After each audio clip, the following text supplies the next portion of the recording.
ചുമമരുന്ന് കഴിച്ച് കുട്ടികൾ മരിച്ച സംഭവത്തിൽ തമിഴ്നാട്ടിലെ ഫാർമസി ഉടമ അറസ്റ്റിൽ. കാഞ്ചീപുരത്തിലെ ശ്രീശാൻ ഫാർമസ്യൂട്ടിക്കൽ ഉടമ രംഗനാഥാണ് അറസ്റ്റിലായത്. മരുന്ന് നിർമ്മാണ യൂണിറ്റ് നിയമലംഘനം നടത്തിയാണ് പ്രവർത്തിച്ചിരുന്നതെന്ന് നേരത്തെ തന്നെ കണ്ടെത്തി.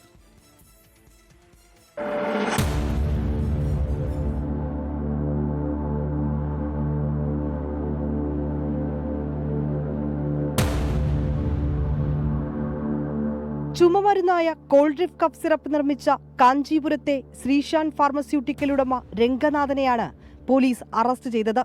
മധ്യപ്രദേശിൽ നിന്നുള്ള പ്രത്യേക അന്വേഷണ സംഘം തമിഴ്നാട്ടിലെത്തിയാണ് അറസ്റ്റ് രേഖപ്പെടുത്തിയത്. ചുമമരുന്ന് ഉപയോഗിച്ച മധ്യപ്രദേശിലും രാജസ്ഥാനിലുമായി 23 കുട്ടികളാണ് മരിച്ചത്. കാഞ്ചീപുരത്ത് പ്രവർത്തിച്ചിരുന്ന നിർമ്മാണ യൂണിറ്റ് വൃത്തിഹീനമായ സാഹചര്യത്തിലാണ് മരുന്ന് നിർമ്മിച്ചതെന്ന് പരിശോധനയിൽ കണ്ടെത്തിയിരുന്നു.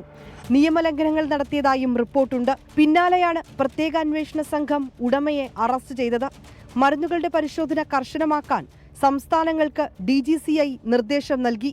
ശരിയായ പരിശോധനയില്ലാതെ ഒരു ബാച്ച് മരുന്നുകളും പുറത്തിറക്കുന്നില്ലെന്ന് ഉറപ്പാക്കണം. മരുന്ന് നിർമ്മാതാക്കളുടെ ഗുണനിലവാര നിയന്ത്രണ സംവിധാനങ്ങൾ നിരീക്ഷിക്കണമെന്നും പരിശോധനയുടെ രേഖകൾ സൂക്ഷിക്കണമെന്നും നിർദ്ദേശമുണ്ട്. 24 ഡൽഹി. ലോകത്തെവിടെയായാലും ഏത് സമയത്തും 24 വാർത്തകളും ഓഗ്മെന്റഡ് റിയാലിറ്റി പാക്കേജുകളും എക്സ്പ്ലെയിനറുകളും വിശദമായി കാണാൻ ഞങ്ങളുടെ YouTube ചാനൽ നിങ്ങൾക്ക് സബ്സ്ക്രൈബ് ചെയ്യാം.